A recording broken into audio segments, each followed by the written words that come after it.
Bem, pessoal, então todos estão... a aula está sendo gravada, né? Por isso que eu desativei o vídeo aí. Se alguém quiser reativar, só para ficar sabendo, né, que a aula está sendo gravada. Eu ativei também o mudo de todos, só para a gente evitar ruídos, né? Mas quem quiser se manifestar, fica à vontade. Pode ativar o microfone de novo, né? Vocês conseguem ativar ele daí e podem participar. Bem, daquelas questões que ficaram, tem um colega então pedindo para a gente dar uma revisada, né? Na letra A da número 1, da questão número 1 daqueles exercícios. Então, a questão número 1 falava o seguinte: no financiamento de 18.500 vai ser pago em 2 prestações mensais, a taxa de 0,75% ao mês, para elaborar a planilha de amortização do mesmo. Eu vou compartilhar o meu Excel com vocês aí, para a gente poder construir isso aí junto, tá?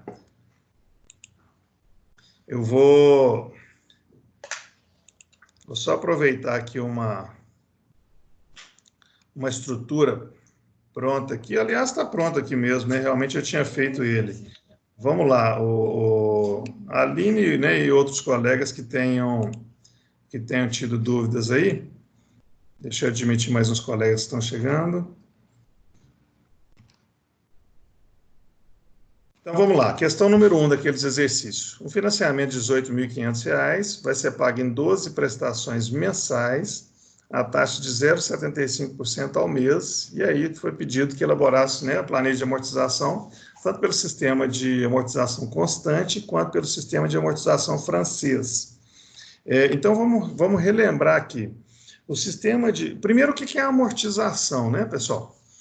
A amortização... eu devolver o valor principal. Então, nós pegamos lá emprestado, fizemos um financiamento de um bem que custa 18.500 para pagar em 12 parcelas. Só para poder facilitar a compreensão disso daqui, se alguém tem alguma dúvida, vamos imaginar que a gente pegue R$ 1.000 emprestado para poder pagar em 10 parcelas. Então, eu peguei aqui um empréstimo. A minha tela do Excel está aparecendo para vocês aí?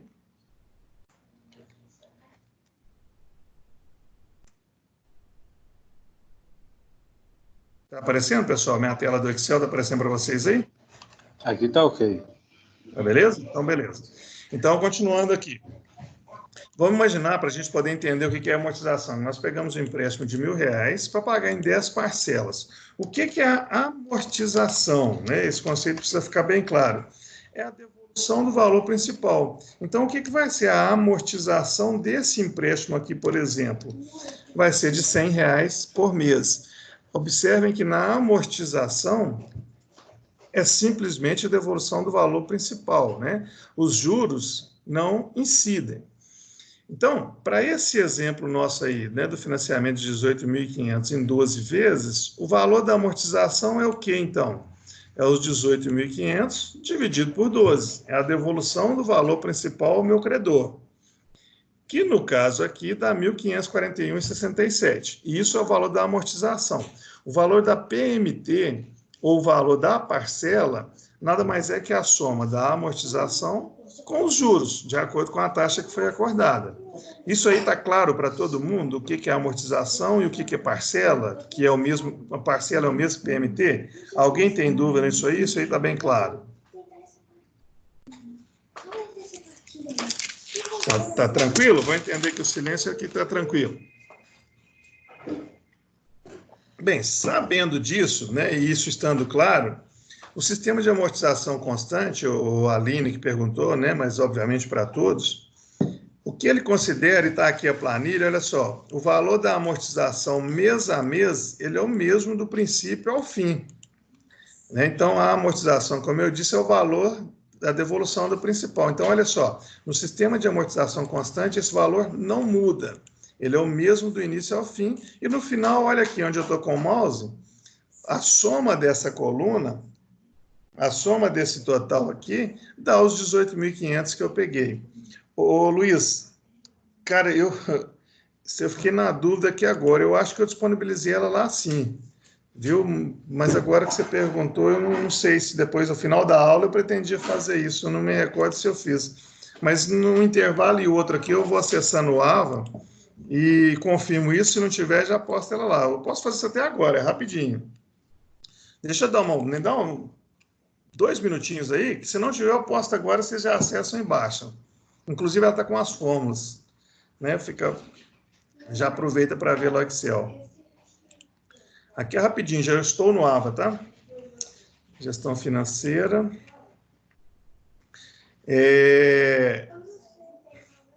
Sistema de amortização. Ela está assim, o Luiz e os demais. Foi isso, Alisson, valeu, isso mesmo. Ela está lá no encontro 4. Ela planilha sistemas de amortização. Vocês já conseguem fazer o download dela lá agora e já acompanhando aí nos dispositivos de vocês. Beleza? Mas voltando aqui, então, à pergunta da Aline, né, solicitação da Aline, o valor da amortização nesse sistema, né, no saque, ele é constante, ele é o mesmo do princípio ao fim. E aí o que eu tenho que calcular é o seguinte, no primeiro mês, né, ao término do primeiro mês, eu devo os 18.500 que eu peguei emprestado. Aí eu vou calcular 0,75% em cima disso, em cima dos 18.500. Então, os meus juros vão ser de 138,75. Se eu tivesse colocado uma taxa de 1%, por exemplo, só para poder facilitar aqui a compreensão, olha, então 1%, né, eu mudei a taxa aqui rapidinho, tá? Só para poder exemplificar. Então, 1% de 18.500 é 185. E a parcela, então, é o quê? É a soma da amortização com os juros. Então, somando a amortização com os juros, dá o valor da parcela. Deixa eu voltar aqui para 0,75, que é o da questão. Então, eu tenho a amortização, aqui eu tenho o cálculo dos juros, né, que aqui foi 0,75. Os juros é sobre o valor que eu devo no período. E a parcela, então, vai ser o quê? Amortização mais juros. Já que eu amortizei, já que eu paguei uma parte do principal, já que eu devolvi para o meu credor uma parte do principal, né, nesse primeiro mês eu devolvi R$ 1.541,67, agora eu devo para ele o quê? Os 18.500 menos os 1.541. Então, agora eu devo para ele 16.958, que é o valor para o segundo período. Caroline, deixa eu ver aqui. Agora que apitou aqui da Caroline. Já admiti ela aqui. Bem, então, quando é no segundo mês, a amortização, né? Você é insistente nisso, mas para poder frisar, é constante, não muda. O que vai mudar aqui é os juros. Por quê? Está vendo que ele diminuiu? Ele diminuiu porque o valor que eu devo diminuiu. Eu já paguei uma parte do que eu devia. E os juros são calculados sobre o que eu devo. Então, 0,75 sobre esse valor da minha dívida, agora vai ser 1.668,86. Quando eu pego o valor que eu devia, menos esses 1.541 que eu paguei, agora eu devo para o meu credor 15.416. Vamos para o terceiro período. Então, o valor, né, que eu devo para ele é de 15.416. Pago mais uma parte do principal para ele, né? Amortizo mais uma parte, 1.541,67, calculo os juros sobre o valor que eu devia aqui no início, antes da amortização. Tá? Eu vou até fazer um negócio aqui, peraí. Opa, não vai me deixar? Deixa eu trocar esse cara de lugar aqui. Na verdade, os juros, para poder... Opa, deixa eu bagunçar meu coreto um pouquinho aqui, depois eu saio sem salvar, mas só para ficar mais fácil para vocês compreenderem. Para não gerar dúvida, aliás. Os juros é calculado antes da amortização, tá, pessoal? Talvez da forma que eu tinha montado aqui pode ter causado alguma dúvida, por isso que eu fiz essa inversão aqui agora. Então, sobre os 15.416, eu calculo 0,75%, dá 115. Amortizo 1.541, que é o valor da minha amortização, a soma desses dois caras dá a minha parcela, 1.657. E o meu novo saldo devedor é 15.416 menos 1.541, o novo saldo devedor 13.875. Tá claro? A Aline e os demais colegas aí, tá tranquilo? A Aline esclareceu sua dúvida aí? Quer que continue? Vamos lá, João Pedro, já vou responder aqui. E enquanto a Aline vê aí. Tá beleza, Aline? Tá ótimo. Ô, João Pedro, isso é adotado, esse valor de sistema de amortização constante, ele costuma ser comum em operações de financiamento imobiliário, mas em operações, né, do dia a dia, né, que você chamou de mercado, entre empresas, o mais comum é o francês, a tabela Price. Relembrando aqui, da aula passada, né, no sistema francês, né, no sistema francês de amortização, a PMT, a parcela é constante. A amortização, a devolução do valor principal, ele vai sendo crescente. Por quê? À medida que eu amortizei, os meus juros, obviamente, vão diminuindo, né? Porque o meu saldo devedor vai caindo. Como meus juros vão diminuindo e a minha parcela é fixa do início ao fim, então a minha amortização vai crescendo. Isso que o João Pedro perguntou aí, pessoal, é isso aqui, ó. Esse é o mais comum no mercado financeiro. Quando empresas vão a instituições bancárias buscar recursos, esse é o mais adotado. Agora, em operações de crédito imobiliário, né, pessoa física, é comum encontrar o sistema de amortização constante. No sistema de amortização constante, né, como a gente falou, a amortização aqui, ela não muda, né, ela é constante. Os juros vão cair em ambos, porque o valor que eu devo está caindo, mas vocês observem aqui que a parcela vai caindo. Por quê? Como os juros estão caindo e a amortização é constante, a parcela é decrescente. Isso aqui é muito comum em operações de financiamento imobiliário, pessoa física, por exemplo.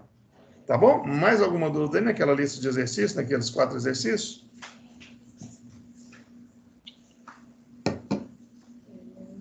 Não? Tranquilo? Podemos entrar aqui no conteúdo novo, então? Se tiver, pode falar, pessoal. Sem vergonha. Tranquilo, então? Bem, bora lá, então. Nós estamos aqui, né? Deixa eu só ver aqui. Pelo que eu estou vendo, a grande maioria da turma é do segundo período. O pessoal do quarto, não estou vendo ninguém aqui. Acho que eles estão de Semana Santa já. Mas isso vale para ambos os cursos, né? Para ambas as turmas. Nós estamos aí, né? Vocês estão fazendo um curso de gestão financeira. Vocês estão buscando uma habilitação para trabalhar com a área financeira, para se tornarem gestores financeiros, né? Para poder cuidar da área financeira de uma empresa. É extremamente importante, então, conhecer e entender o que é uma tesouraria de uma empresa, né? Quais são as funções desempenhadas dentro de uma tesouraria, né? O que é a tesouraria, quais são as responsabilidades, né? Qual que é a função dela dentro da empresa, tá claro? Então, para a gente poder começar a nossa conversa, esse material também já está disponível para vocês no AVA, né? Não sei se vocês já viram lá, mas ele já está disponível no AVA. A tesouraria da empresa é aquela área, então, que cuida dos recursos financeiros, né? Cuida da entrada e da saída do dinheiro dentro da empresa. É a área que cuida dos recebimentos, é a área que cuida dos pagamentos, é a área que cuida da guarda dos recursos, né? E aí a gente está falando, então, não apenas de valores em espécies, né? Porque as empresas têm um caixa, um fundo fixo, alguma coisa nesse sentido, para poder girar, né, valores em espécie, valores recebidos em dinheiro, mas também envolve a questão de bancos, né, de gestão de bancos, das contas bancárias, das contas correntes, a questão de aplicação financeira. Então, ela envolve toda a parte financeira da empresa, né? É a tesouraria da empresa. Isso aí varia de cenário de empresa para empresa, obviamente, né? Tem empresa que tem, vamos chamar assim, menos braço, e aí você tem uma pessoa ocupando todos esses papéis, né? Ou talvez você tem duas pessoas ocupando, de um lado, cuidando da parte de pagamento e de outro de recebimento. À medida que as empresas são de maior porte, né, são mais estruturadas, têm mais braços, isso vai se segregando, né? E o ideal é que realmente seja o mais segregado possível. Quando a gente fala e vai falar de controle, por exemplo, a gente vai ver assim, você não pode deixar... deixa eu ver um exemplo aqui para eu poder... Você não vai deixar, por exemplo, um exemplo bem simples, você não vai deixar o cachorro cuidando da linguiça, né? Que obviamente ele vai querer comer a linguiça. Então você não deixa quem é responsável pelos registros, a contabilidade, por exemplo, normalmente, né? Cuidando da parte de tesouraria. Então o ideal é que as funções sejam segregadas e o mais segregado possível. Óbvio, dentro da capacidade das empresas, né? Não adianta, não, vou segregar lá na minha empresa, então vou ter um cara para cuidar de contas a receber, outro cara cuida da parte de valores em espécie, outro cara só cuida do banco, e aí eu tenho meus caras da contabilidade, mas a empresa não tem condição de pagar isso. Então, beleza, ela tem um processo bacana, bem definido, controles bem definidos, mas ela não consegue pagar isso. É o ideal, mas esse ideal não cabe dentro do bolso dela. Então, antes de tudo, é preciso caber dentro do bolso da empresa, né? Mas voltando aqui na questão da tesouraria, então é a área que cuida da guarda do dinheiro da empresa, né? Quando eu falo de dinheiro, dentro da tesouraria, a gente está falando, obviamente, de valores em espécie mesmo, mas isso vai além, né? Isso vai de contas correntes também, de aplicações financeiras, nessa gestão aí como um todo. O setor financeiro ele tem uma importância grande dentro de qualquer organização, né? Nós já falamos que o dinheiro é o sangue da empresa, né? O capital de giro, a gente fala aí na outra disciplina, né? Na de quinta-feira, ele é o sangue da empresa, né? O corpo sem sangue não sobrevive, a empresa sem dinheiro não sobrevive. Então, a empresa sem recurso financeiro, né? Sem dinheiro, ela vai fechar, né? Se ela para de pagar fornecedor, o cara para de entregar para ela. Para de pagar funcionário, o cara vai trabalhar. Não paga aluguel, vai ser despejado. E por aí vai, né? Vem uma série de problemas. Então, uma empresa sem dinheiro ela não vive. Corpo sem sangue ele não sobrevive. E quem cuida desse sangue da empresa é o setor financeiro, né? A área que cuida da gestão de todos os recursos monetários da empresa, né? Que cuida da gestão da tesouraria, né? Que cuida dos recebimentos, cuida dos pagamentos, cuida de tomar a melhor decisão de onde aplicar o dinheiro, né? A gente falou sobre isso na disciplina de capital de giro já um pouco, que uma das funções de gestor financeiro é fazer a melhor aplicação do recurso, né? Onde eu vou aplicar esse recurso? Onde que eu vou? Qual que é a melhor rentabilidade, mas dentro daquilo que a empresa está disposta a ir com o menor risco possível. Então, só fechando aí, o setor financeiro é quem cuida de todos os pagamentos e recebimentos dentro de uma organização, né? E isso tudo se dá dentro da tesouraria. Nessa unidade 2 aqui, a gente vai falar sobre gestão de tesouraria, tá? Então, a gente passa um pouco sobre quais são as funções, quais são as obrigações, vamos falar aqui um pouquinho de boas práticas, vamos entender depois o que é um ativo cíclico, um ativo, um passivo cíclico, errático, para que isso serve na hora de a gente fazer as nossas análises, ok? Tranquilo? Bem, começando então aí da tesouraria, né, uma parte importante, não sei se podemos dizer que todas, né, mas um grande número de empresas, e eu acho que principalmente empresas de menor porte, sempre trabalham com valores em espécie, né? Tem lá o restaurante, tem lá o supermercado, tem lá a loja. Ela vende para receber como? No cartão, mas vende também para receber no dinheiro, né, à vista. Quando eu pego uma grande indústria, esse cenário não existe do ponto de vista de recebimento, né? Porque ela vende normalmente com a emissão de um boleto, com a cobrança bancária para cobrar depois. Mas mesmo assim, essa empresa precisa ter um recurso, né? Precisa ter um recurso em caixa, precisa ter um dinheiro em caixa. Então, quando a gente fala de caixa, nós estamos falando dos recursos em espécie, do dinheiro que está disponível ali dentro da empresa, dentro da organização. Seja esse dinheiro oriundo de uma venda, né, de uma venda que eu fiz para o meu cliente, uma venda à vista, e ele me pagou, seja porque eu saquei para botar esse dinheiro dentro do cofre, dentro da minha tesouraria. Bem, considerando o primeiro cenário, né, digamos então que é uma loja de roupas, a gente poder ilustrar aqui. Quando eu falo de uma loja de roupas, como eu disse, né, ela pode fazer a venda no cartão de crédito, no cartão de débito e também em espécie, né, em dinheiro. E aí, quando a gente tem esse cenário, né, e eu citei a loja de roupa, mas se aplica a qualquer um, tem que ter um processo que funcione igual um processo de um banco. Né? Como é que funciona um caixa de um banco? No final do dia, o cara abre o caixa dele lá, movimenta o dia todo, né? Paga e recebe o movimento o dia todo. No final do dia, ele tem que fechar o caixa. Né? Ele não sai dali se ele não fechar. E o que acontece se der uma quebra de caixa? Se der uma diferença, né? Faltou dinheiro ao final do dia, de acordo com as movimentações que esse caixa do banco teve, ele deveria ter ali, sei lá, 10 mil e ele tem 9.600, está faltando R$400. Ele é responsável por aquilo. Quando a gente fala de uma tesouraria, né, quem está ali à frente, né, quem está cuidando da guarda daquele dinheiro, tem esse mesmo tipo de responsabilidade. Tem a responsabilidade de cuidar dos recursos, né?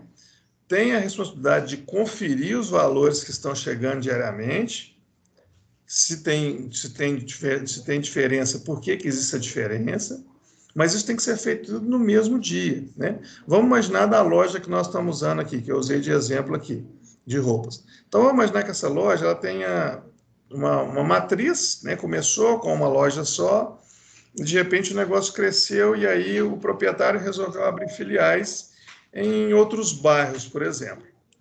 Então, essas lojas desses outros bairros, né, de exemplo aqui, elas, no final do dia, digamos que a operação dela se encerre às 17, só para ilustrar aqui, então, ao final do dia, ela pega todo o movimento que ela fez, fecha o seu caixa e envia para a matriz. Na matriz vai ter alguém que vai receber e conferir isso, né, que vai fazer essa conferência. E aí vai ver, olha, no relatório de venda consta que foi tanto, né, desse meu montante de vendas, uma parte foi em dinheiro, em espécie, está aqui, a loja me mandou realmente a quantidade que tinha. Isso tem que ser diário, né? Se houve uma quebra, se houve uma diferença, ela tem que ser identificada no dia, né? E aí ela pode acontecer por um erro de registro, por exemplo. Continuando ainda no exemplo da loja de roupa. Uma determinada venda de uma camisa foi feita no cartão de crédito, né? Está lá o recibinho comprovando que foi feito no cartão de crédito, mas a pessoa lá do caixa, na hora que fez a baixa, informou incorretamente que tinha sido em dinheiro. Mas não foi, está lá o comprovante do cartão de que foi pago em cartão. Então, foi um erro de registro, corrige esse erro, a diferença está zerada, né? Pode ser que o erro ocorra por... voltou um troco errado, por exemplo. Né? Tinha que ter voltado 10 para o cara, voltou 20. E aí faltou 10. O responsável por isso, obviamente, vai ter que se responsabilizar por essa quebra de caixa e arcar com essa diferença. Né? E na última hipótese aqui, que é, né, um pouco mais delicada, é na hipótese da diferença ocorrer por desvio de recursos. Né? Então, resta aí ao empresário, ao gestor financeiro, tomar uma decisão, né? Porque não dá para contar com alguém nesse sentido, né? Infelizmente, isso é a realidade. A gente vê os mais variados casos. Ontem eu conversava com, não só em tesouraria, né? Mas, enfim, ontem eu conversava com um cara com uma vasta experiência em auditoria, e ele foi me contar um caso que aconteceu uma vez num dos clientes dele. Era uma empresa grande, com mais de 22 mil funcionários no Brasil todo. E o cara que processava a folha de pagamento, né, gerava o arquivo para enviar para o banco, o sistema de folha não mandava o arquivo com os salários a serem pagos direto para o banco, não. Aí esse cara que era responsável por isso, ele editava o arquivo antes de mandar para o banco e alterava o salário de todo mundo, retirando um salário de cada um e somando esse R$1 que ele tirava no salário dele. Aí, quando o arquivo do banco voltava, ele fazia o processo inverso e importava no sistema. Né? Ou seja, as pessoas procuram, e já vi os mais variados, né, tipos de fraudes, né, de desvios de recursos. se criar uma forma ou outra para conseguir desviar recursos. Já ouvi vários relatos em sala de aula mesmo, principalmente quando está em disciplina de pós. Então, assim, isso não é algo que, infelizmente, está isento, né? O que se faz é tentar ter o melhor nível de controle, né, e conferência. Ok? Falando de caixa aqui também, eu usei o exemplo das lojas, né? Criei aqui uma rede de loja fictícia, mas um outro exemplo também que a gente pode lançar a mão dele aqui é pensar no supermercado. Vamos pensar no supermercado, lá ele tem 10 caixas funcionando. Existe uma tesouraria lá dentro que, na troca de turno, esses caixas são fechados, né, enviados para a conferência. Então, o cara abriu o dia dele ali, eu não sei exatamente como funciona no supermercado, mas eu penso assim, que o cara abre o dia dele e ele recebe uma certa quantia para troco. Então, digamos que ele receba R$1.000 lá, a tesouraria entrega para ele R$1.000 para troco, para começar o dia. E durante o dia ele vai fazer vendas, ou seja, esse valor vai ter que ir aumentando, ele não faz nenhum tipo de pagamento, né, o caixa do supermercado. Ao final do turno dele, então o sujeito trabalhou 6 horas e terminou o turno dele, a hora dele para casa. Aquele caixa é fechado e enviado para essa tesouraria interna do supermercado, né? Onde é conferido, então, olha, os R$1.000 que pegou de fundo para troco, está aqui, as vendas totalizaram em R$9.500, por exemplo. Então, eu tenho que ter aqui as vendas que eu estou falando, né, em espécie, em dinheiro, eu tenho que ter aqui R$9.500. Bateu, não. Sobrou, faltou. Então, vamos entender por que isso aconteceu, né? Foi por erro, ou enfim, foi por um desvio. A questão de cartão também, quando a venda é feita em cartão, né, cartão de crédito, de débito, é importante esse tipo de conferência também. Só que dependendo do volume, você não fica meio inviável fazer isso manualmente, né? Você tem um volume grande, um supermercado, por exemplo, ou uma rede, enfim. Talvez seja inviável você fazer uma conferência num fechamento desse. Mas os sistemas fazem isso, né? Os sistemas de informação fazem isso. Então, quando você passa lá o seu cartão para pagar sua compra no supermercado, vocês observaram que isso já está integrado com o sistema, né? Com certeza todo mundo já fez o pagamento e já viu, está integrado já direto com o sistema deles. No momento que você passa aquilo ali, né, que ele vai pegar o valor da sua compra, ele já comunica com a operadora de cartão, né, tem a aprovação, aí ele retorna com o número de autorização e aquilo fica gravado no sistema, né, para que haja uma conciliação posterior. Né? Então, tudo que e aí existem sistemas, né, não apenas o sistema da empresa, do supermercado, enfim, mas existem sistemas também que você pode contratar a parte para fazer esse tipo de conciliação. Aí ele vai verificar. Tudo que eu vendi consta lá na minha operadora de cartão. Eu trabalho com rede, eu trabalho com a Cielo, com qualquer outro que seja. Consta lá para eu receber, porque eu posso ter, por exemplo, fiz uma venda e de repente teve um erro, o funcionário não viu, não cobrou do cliente.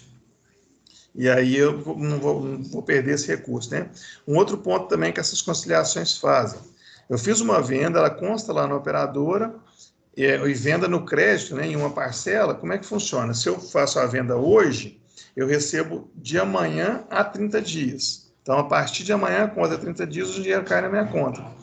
Mas podem haver motivos pelos quais eles não caem, né? Por um erro de processamento, por um estorno. Então, é tão importante como a conferência do caixa, né, da parte em espécie, que se tenha também a conferência de cartão, mas aí você tem sistemas para fazer isso, né? Isso é automatizado. Tranquilo aí? Sim. Beleza? Bem, dentro do caixa também, né? Obviamente eu estou focado aqui em recebimento, mas eu posso fazer e faz, né? E é comum acontecer, independente do tipo de empresa, pagamentos em espécie, né? Eu posso ter determinadas situações que eu precisei chamar o chaveiro. O cara não vai emitir um boleto para mim, dificilmente vai estar com a maquininha de cartão. Então, eu preciso ter um dinheiro ali para poder pagar. Eu preciso mandar fazer uma cópia de uma chave. Eu preciso de dinheiro para poder pagar. Então, eu tenho pequenas despesas que normalmente são pagas via dinheiro, né? Através do caixa, através da tesouraria via caixa. E aí, ao final do dia, da mesma forma, né? O exemplo que eu dei ali todas as filiais estão mandando seus caixas para a empresa. Mas, ao final do dia, a tesouraria central, ela precisa conciliar aquilo também. Olha, então, no início do dia eu tinha 5. Aí a filial 1 me mandou tanto, a 2 me mandou um outro tanto, e minhas 4 filiais me mandaram um volume X em dinheiro. Hoje eu tive que pagar o chaveiro, que eu chamei aqui, mandei fazer umas cópias de chave nova e precisei fazer um adiantamento de despesa aqui de viagem para um determinado funcionário. Então, ok, tinha tanto, entrou tanto, saiu tanto, no final eu tenho isso. Tem esse valor realmente? Tem. Ok, não tem, vamos entender o que aconteceu da mesma forma. A tesouraria central também não foge disso aí. E aí a gente passa, então, para a parte de bancos, né? O grande movimento das empresas, né, se dá via bancos, né, o que eu citei aqui de pagamentos e recebimentos via caixa, né, via espécie, o volume é menor.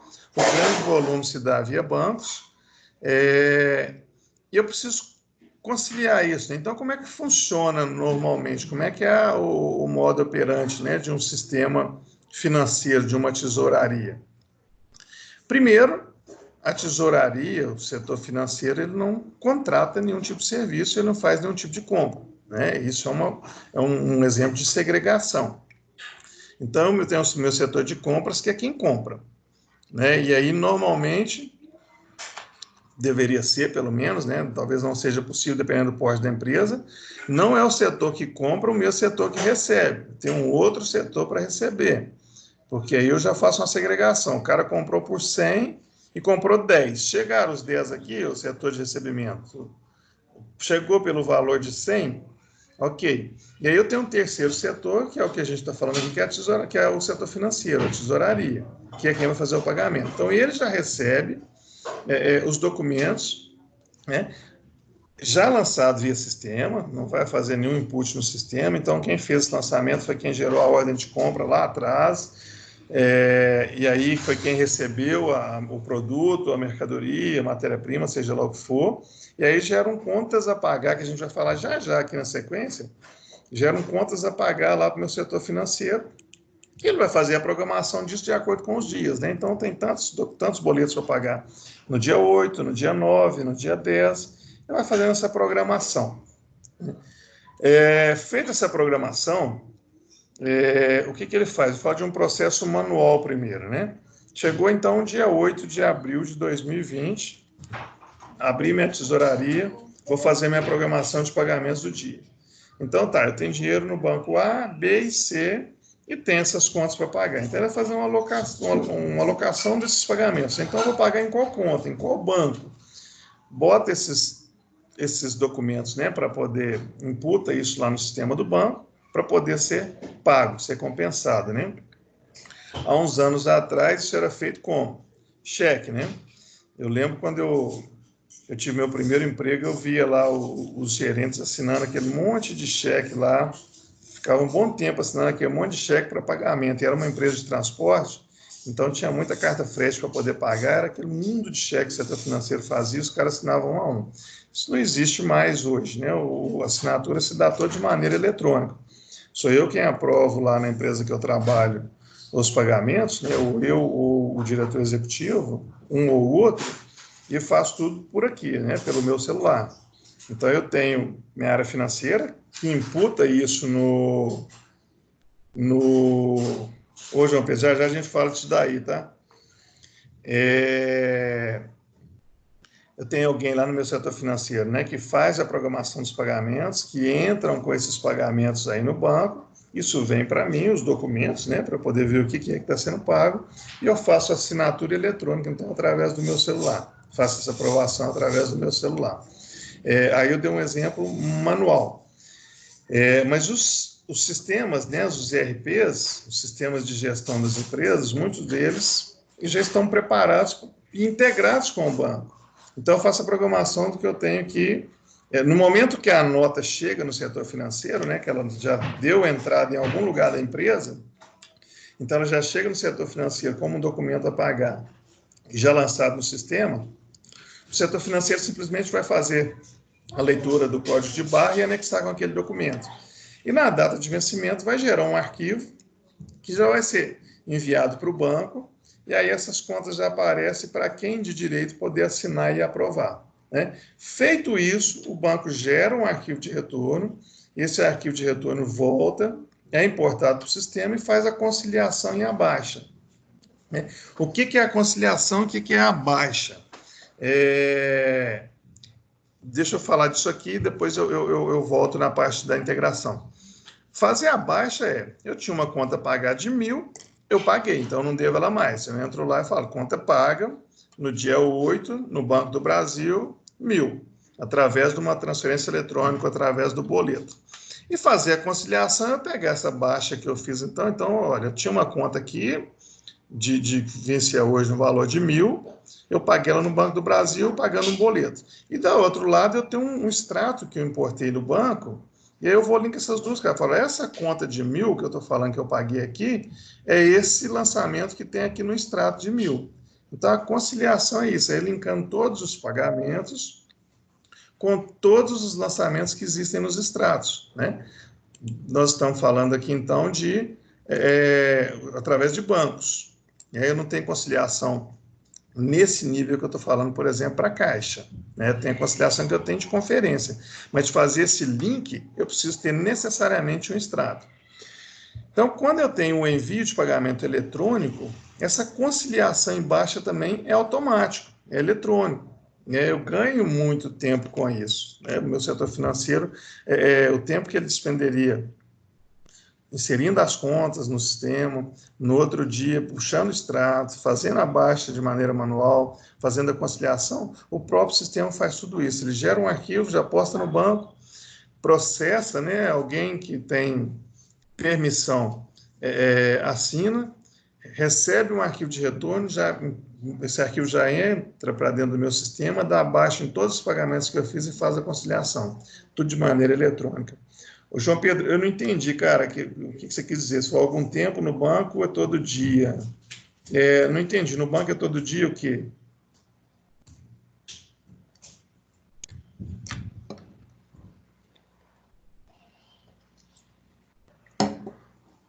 Se quiser falar, cara, talvez ficar tímido, não.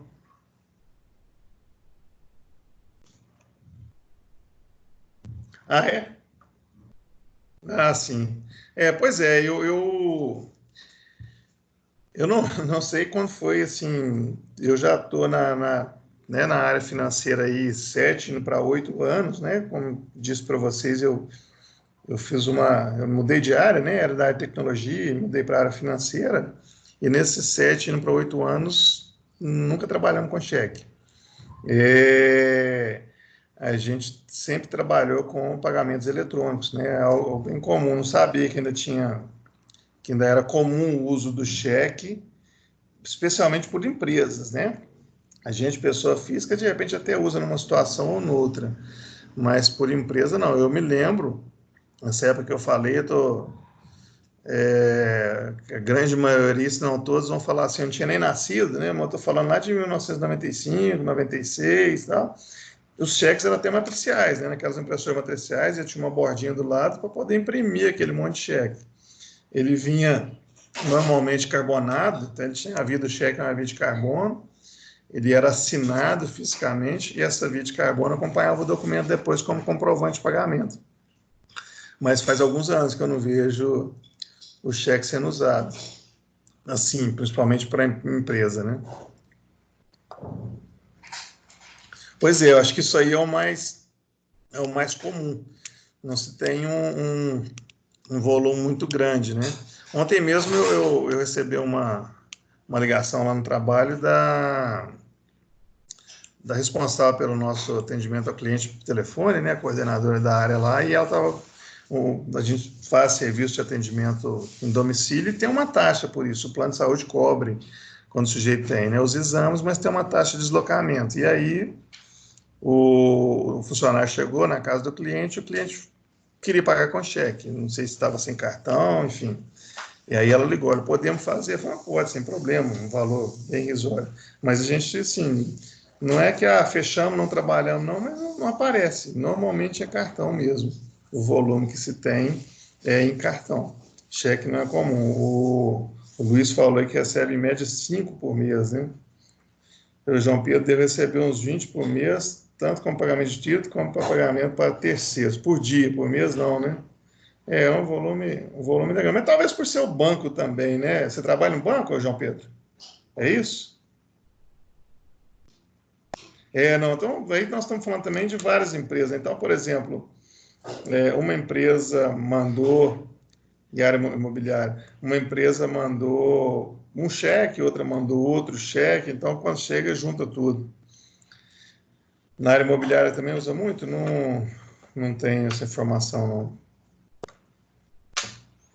Mas, enfim, o comum hoje, né, e até mais prático, é realmente a questão eletrônica. Né? Não faz muito sentido o sujeito ficar lá 2, 3 horas do seu dia assinando cheque, o outro mais não sei quantas horas fazendo conciliação, baixa automática, etc. Beleza?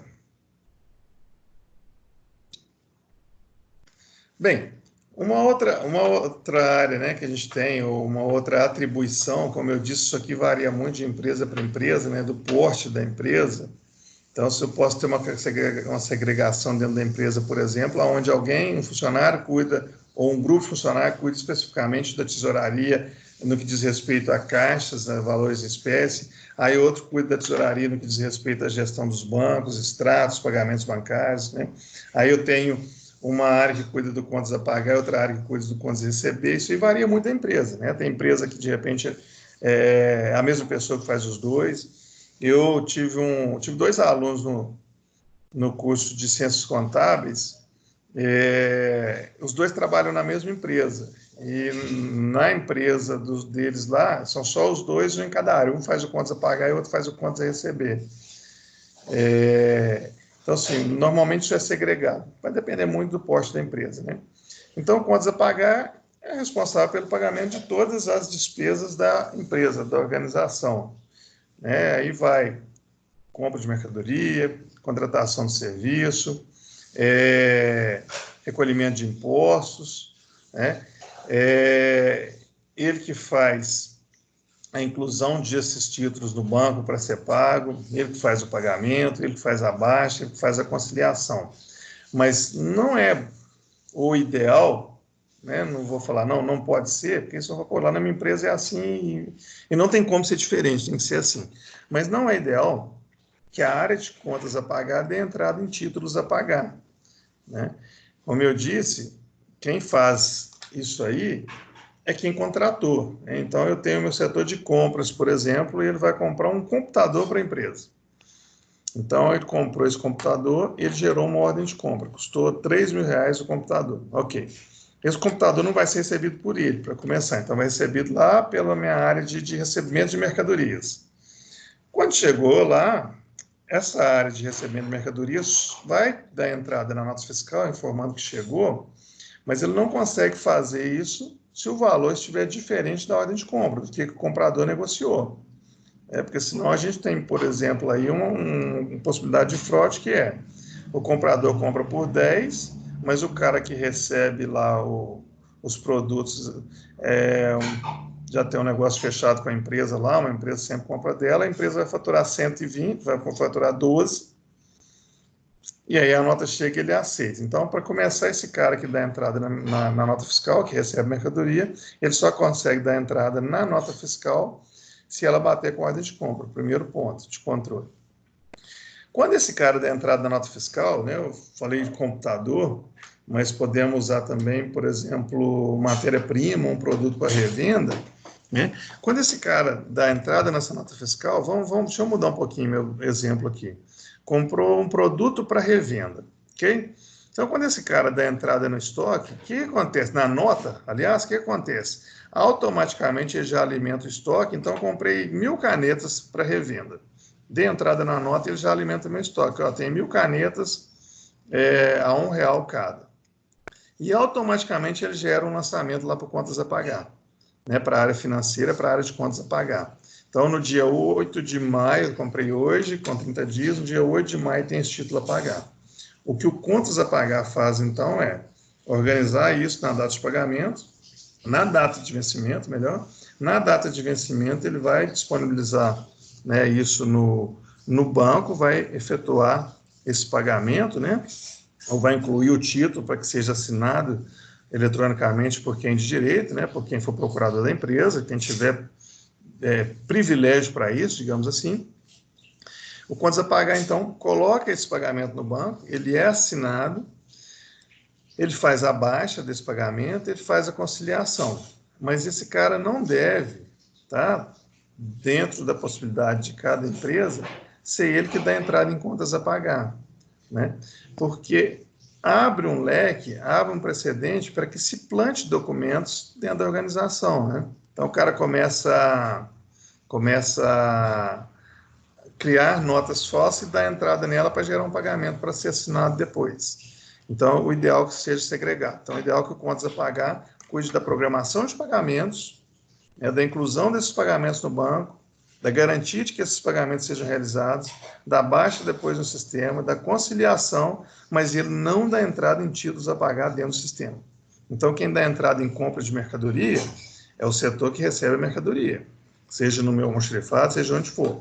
Quem dá entrada em ordens de pagamento de contratação de serviço é o setor que contratou. Então, foi o setor de tecnologia da informação, foi o setor de marketing, foi a área comercial. Quem dá entrada em pagamentos de tributos, de salários, de benefícios, é a área de recursos humanos, né? A área de contas a pagar, então, garante que os pagamentos sejam efetivados. Ela não deve, né, é ideal que ela não faça a inclusão de nenhum, que ela não tenha acesso para incluir contas a pagar. É ideal, tá, pessoal? Como eu disse, vai variar do porte da empresa e pode ter empresa que não tenha condições de fazer esse tipo de segregação. Beleza?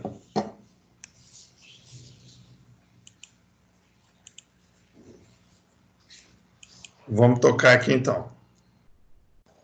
Aí uma outra área que a gente tem, né, dentro da tesouraria é a parte do contas a receber, né? Como eu disse, normalmente isso é segregado também dentro das empresas, né?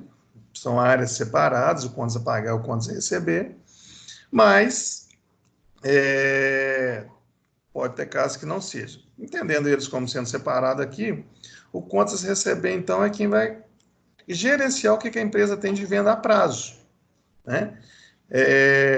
A venda à vista, até coloquei na apostila aí, agora que eu estou vendo, quando eu escrevi essa parte aí, mas a venda à vista ela entra muito nesse tópico que a gente falou aqui em cima, quando a gente falou de caixa, né? Porque ela já acontece diariamente, então ela não passa pelo contas a receber. Eu vou até mudar esse negócio depois aqui, vou deixar marcado aqui para depois eu retirar isso aqui e postar lá de novo. A venda à vista ela acontece assim, vendi hoje, eu tenho que fechar meu caixa e minha tesouraria, né? Normalmente a tesouraria cuida disso. O contas a receber está mais ligado nas questões de gestão de vendas a prazo, seja venda de serviços, seja venda de produtos. Então, a minha área comercial fez a venda. Ok. Feita essa venda, minha área comercial gera um título a receber, né? Ou gera pelo menos uma ordem que vai para a minha área de contas a receber, que aí vai fazer o faturamento daquilo ali, né? Inclusão, dado o recebimento, vai fazer a baixa, vai fazer a conciliação, né? Essa questão de contas receber aqui, tem também a parte de conciliação que é muito importante, né? Então, eu tenho um recebimento de um cliente meu lá, 10 mil. Eu tenho que dar baixa na nota desse cliente, né? Eu tenho que conciliar esse extrato com esse cliente.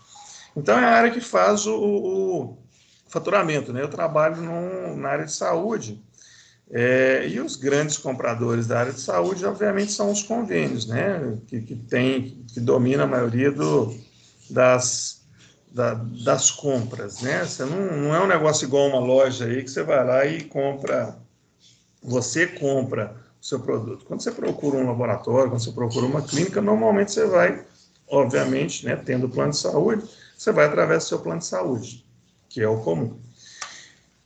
E aí, então, você vai tendo atendimentos ali aos clientes, o seu cliente que você presta serviço é um, mas seu cliente pagador é outro, né? O convênio daquele cliente que usou o seu serviço. Então, ao longo dos dias e do mês, o setor de faturamento da empresa, né, vai gerando aquelas medições, ou seja, vai apurando aqueles atendimentos diários, os valores, para no final gerar. Aí eu não tenho uma área comercial que vende, né? No meu caso, na prestação de serviço, na área que eu atuo. Eu tenho o faturamento, então, aquele faturamento gera uma nota fiscal, aquela nota fiscal gera um título a receber. Para a área de contas a receber, então, acompanhar a previsão de recebimento daquele título, né? Providenciar a baixa daquele título quando ele foi devolvido. E também, em função do contas a receber aí, né, se eu tiver um problema com a inadimplência. Então, eu tenho um cliente que não me pagou, por um motivo ou por outro. A área de contas a receber tem que estar monitorando isso de perto, né? Tem que fazer essa conferência, esse acompanhamento diário.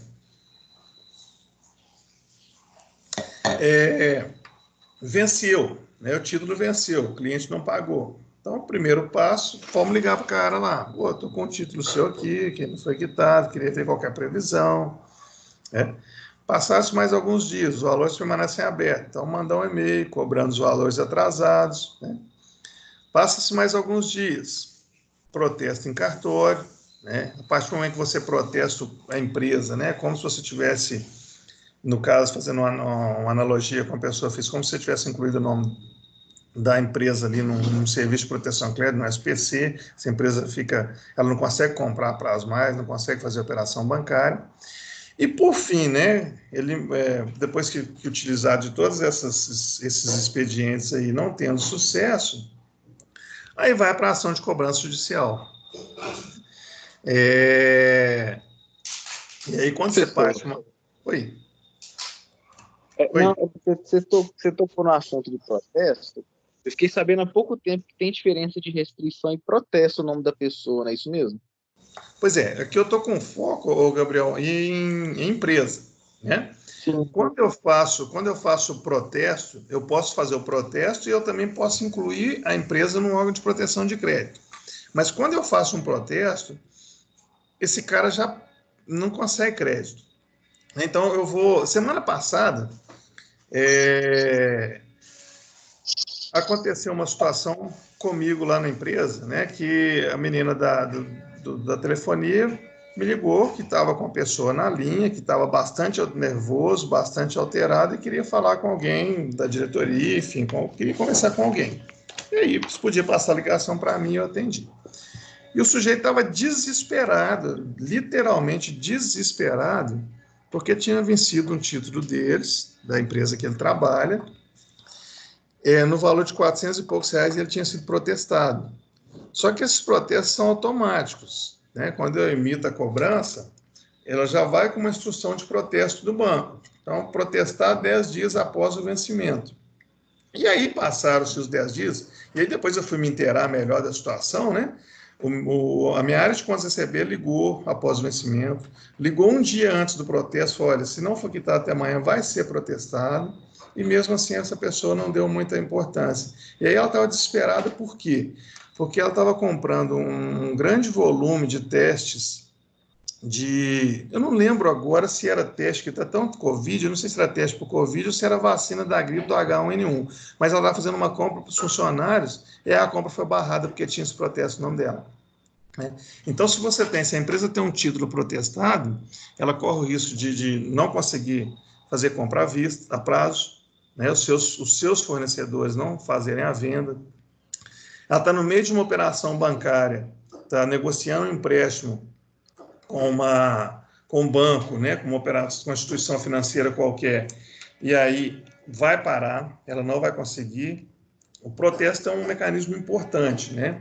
A cobrança bancária seguida de protesto é um mecanismo importante, porque ele para o cara ali, o sujeito ele não vai conseguir fazer muita coisa no crediário depois disso. Mas eu posso também, junto com isso, fazer a inclusão num serviço de proteção ao crédito. Mas o protesto em cartório já vai resolver muita coisa. E se eventualmente esse cara, né, negociar, eu paguei, fiz algum tipo de ação aqui, e ele pode pagar o título, né, porque quando o cartório já emite um novo boleto, mandando para ele e dando mais um prazo. Então, assim, já foi para protesto, foi para cartório. Primeiro, emitir minha cobrança, emito um boleto, mando junto com a nota fiscal. Vencimento dia 8/4. Ok. E com uma instrução. 10 dias após o vencimento, protestar. Então, passa os 10 dias, o cara não pagou, isso vai para o cartório. Aí o cartório emite uma nova cobrança, né, com todas as taxas e custos, e manda para a empresa, com um vencimento X qualquer. A empresa tem até essa data para pagar e não ser protestada. Caso ela não pague, aí sim ela vai sofrer o protesto. Aí ela tem a negativação, né? Ao pagar esse boleto, encerra-se o processo, acabou. Agora, digamos que a empresa procurou o seu credor e falou, olha, vem cá, vim te pagar, ok. Aí a empresa emite, né, um documento para que ele apresente no cartório e consiga fazer a liberação do seu nome. Ok? Ok, entendi.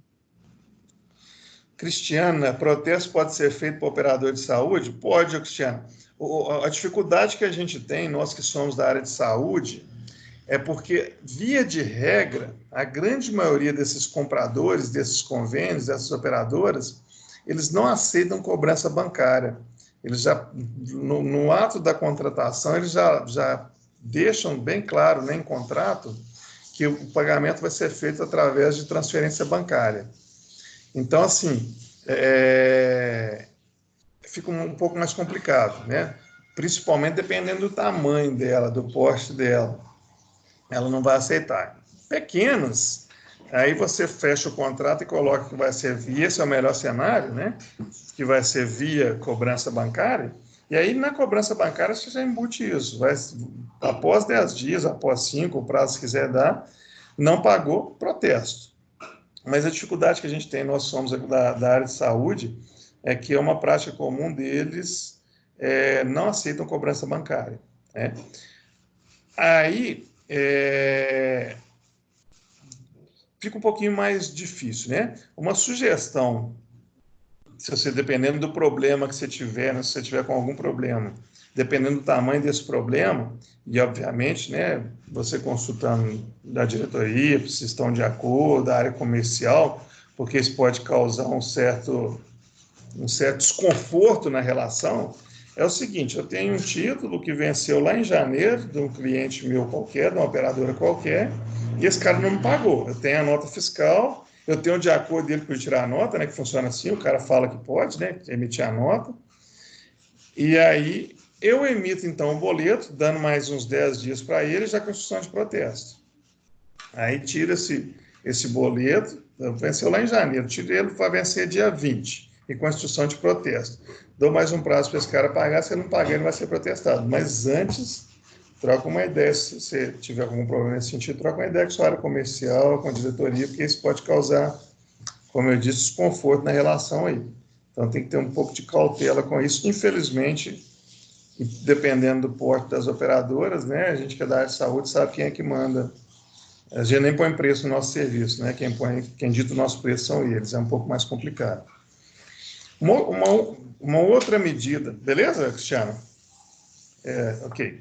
Uma outra medida que a gente tem aí na relação de clientes e inadimplentes, né?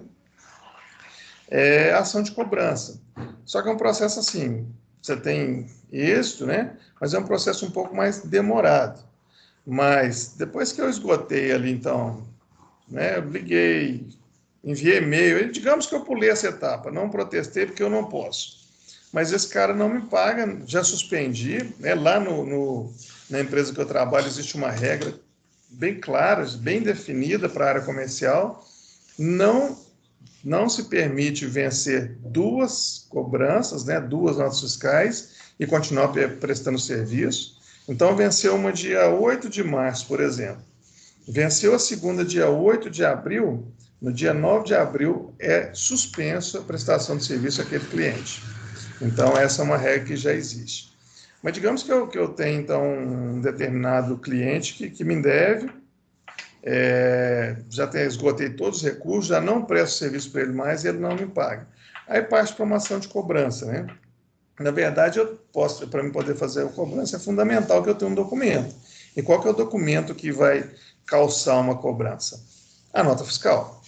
Então, simplesmente a gente que é da área de saúde, muitas das vezes, como é que funciona? A gente presta serviço e a gente tem que mandar para o comprador, né, para o pagador, melhor dizendo, comprador também, e aí ele tem que falar assim, não, beleza, é isso mesmo, pode tirar a nota. Normalmente funciona assim. Então, o primeiro ponto que eu preciso ter é uma nota fiscal. Se o cara não me deu de acordo para tirar a nota, mas eu prestei o serviço, eu ia tirar a nota assim mesmo. E aí ajuizo uma ação de cobrança, né? E existem mecanismos, dependendo, né, com qual...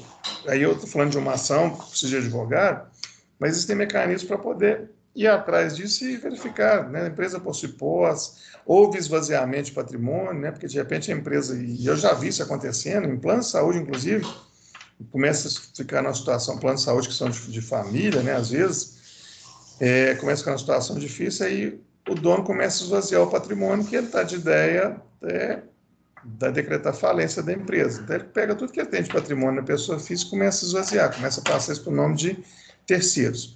As ações de cobrança judicial têm mecanismos para ir atrás disso, inclusive. Então, quem que é o responsável da empresa? Tá aqui. A empresa não tem recurso, esse cara não tem recurso, para a gente poder colocar ele no processo.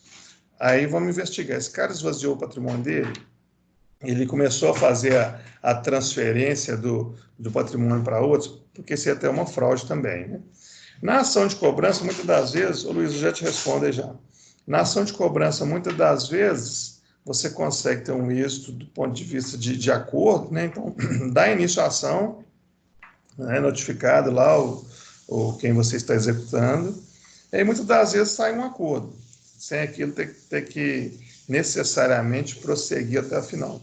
Em outros casos, não. Né? Você tem que provar que prestou serviço, mais uma série de coisas, mas é o último ponto da cobrança. O Luiz está perguntando o seguinte, quando um boleto vai para o protesto automaticamente, esse protesto fica visível a todos?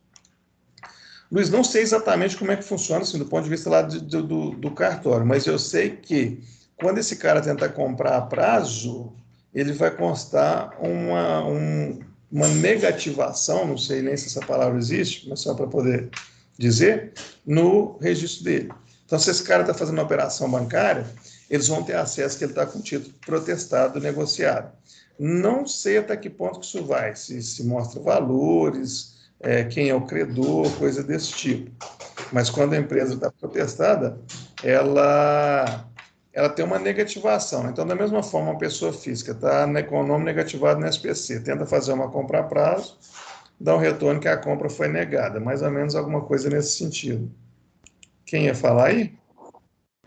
Não, só para responder o que o Luiz perguntou, eu me dou ajuda de financiamento a fazer o financiamento do cliente, né? Então, eu dou um suporte quando eles estão com dificuldade. E aí, quando o nome do cliente está protestado, ele fica, entre aspas, com restrição, né? Ele tem que pagar a restrição e ele tem que pagar o processo. Ou seja, ele paga duas vezes. Ele paga duas vezes. Na verdade, ele paga o valor que ele está devendo, ele paga para tirar do cartório. Então, ele fica assim, não pode financiar mesmo, não. Pois é, ele tem uma negativação, né? Enquanto ele não vai lá e resolve a sua pendência. Não, ele tem que pagar o valor e pagar o processo. Exato. Beleza, aí, Luiz?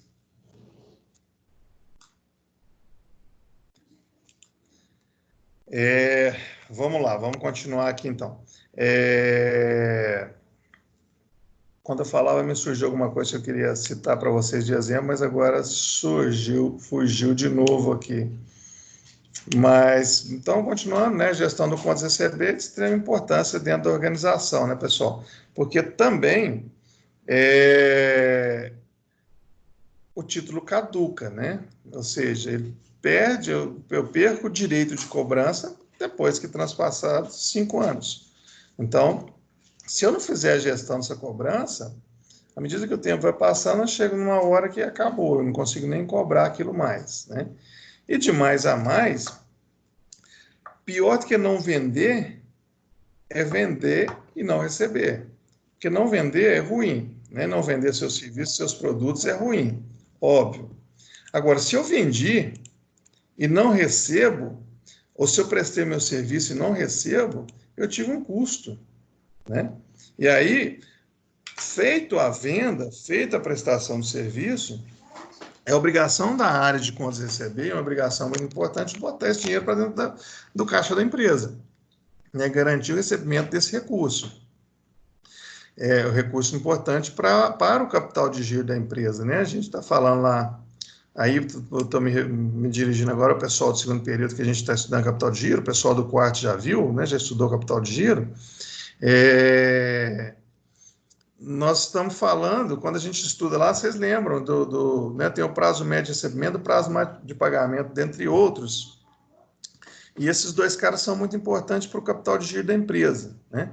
E aí eu falei para vocês, e o pessoal do quarto deve ter visto também na oportunidade, que uma das coisas que influencia muito no capital de giro da empresa é o casamento desses dois índices aí, né? Então, o meu prazo médio de recebimento tem que estar casado com o meu prazo médio de pagamento, né? Na verdade, ele tem que ser menor, eu tenho que receber antes de pagar, tenho que receber do meu cliente antes de pagar para o meu fornecedor. Esse é o cenário ideal. Agora, se eu começo a ter inadimplente, automaticamente eu vou aumentando meu prazo médio de recebimento. Então, digamos que eu venda os meus produtos, eu presto o meu serviço para recebimento com 30 dias. E compre do meu fornecedor para pagamento com 45 dias, por exemplo. Então, prazo bem apertadinho, mas só para dar meu exemplo. Mas, de repente, eu estou com um volume de inadimplência alto. E aí, o meu prazo de recebimento final, então, está indo para 55 dias. Eu estou pagando antes de receber. Então, a gestão do contas receber é extremamente importante. Ok? 1 minuto só para eu poder pegar uma água ali, que a boca vai secando, e já estou voltando.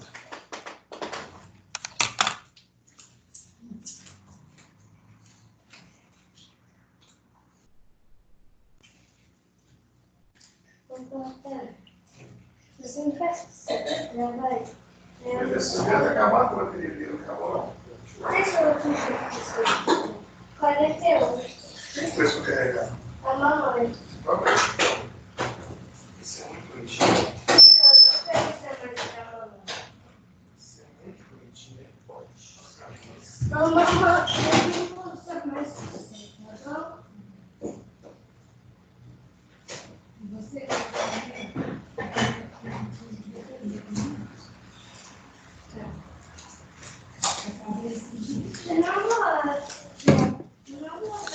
Pronto, pessoal. É porque vai falando, a boca vai secando. Mas aí, é isso aí, essa questão do contas a receber aí. Tranquilo até aí? Alguma consideração? Alguém quer botar algum exemplo? Enfim. Então, vamos lá.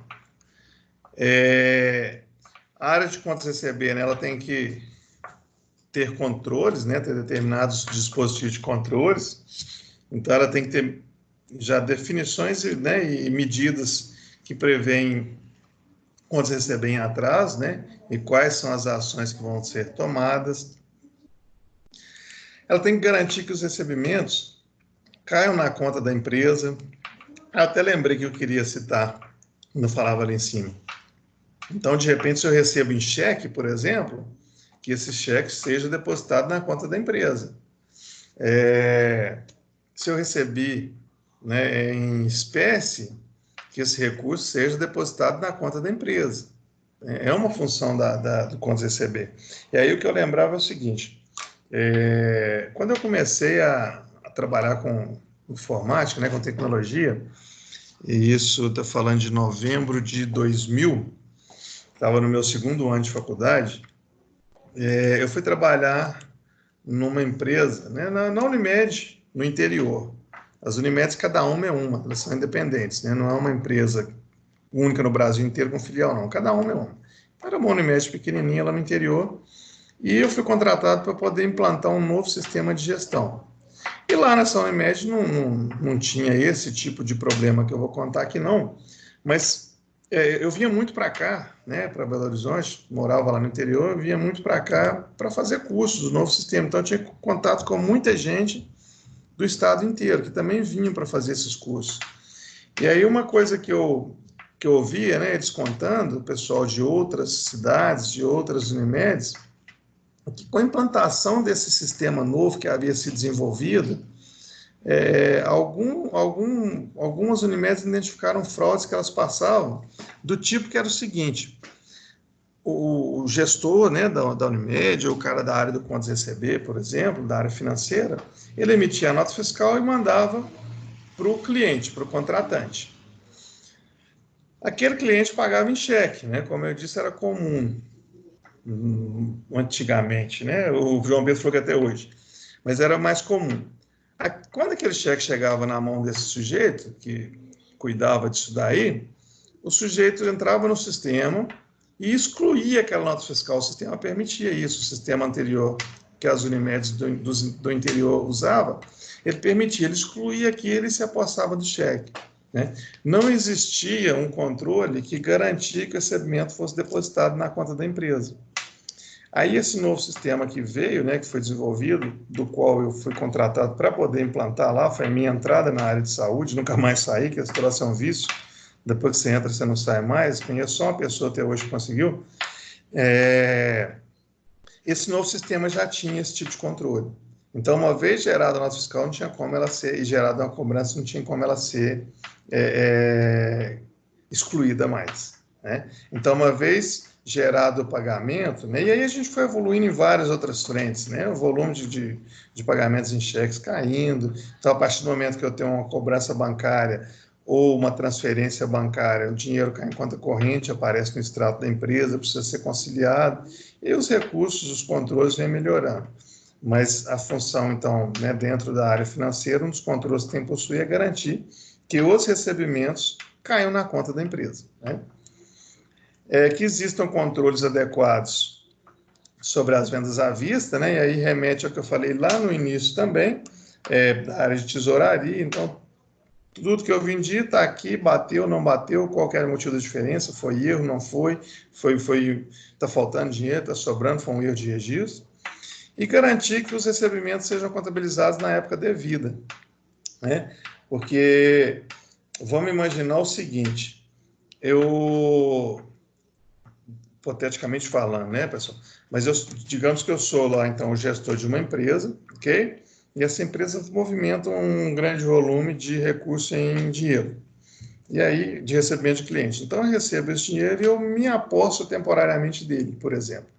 Então, eu recebi no dia 1º, fico com esse dinheiro ali até o dia 20, porque eu precisava dele, usando ele particular. Aí, no dia 20, eu devolvo ele para a empresa e aí deposito ele na conta do banco, né? Tomei posse desse recurso por um tempo.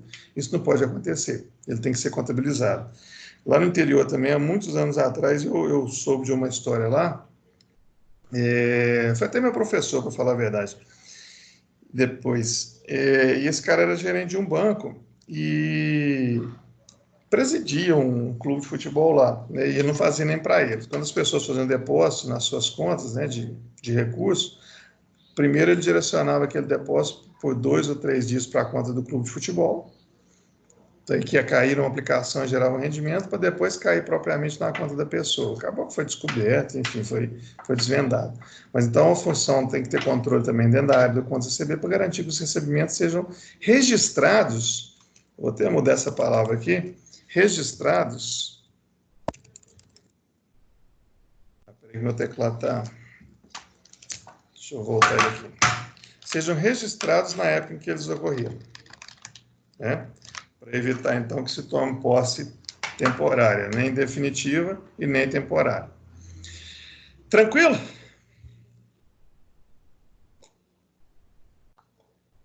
Sim.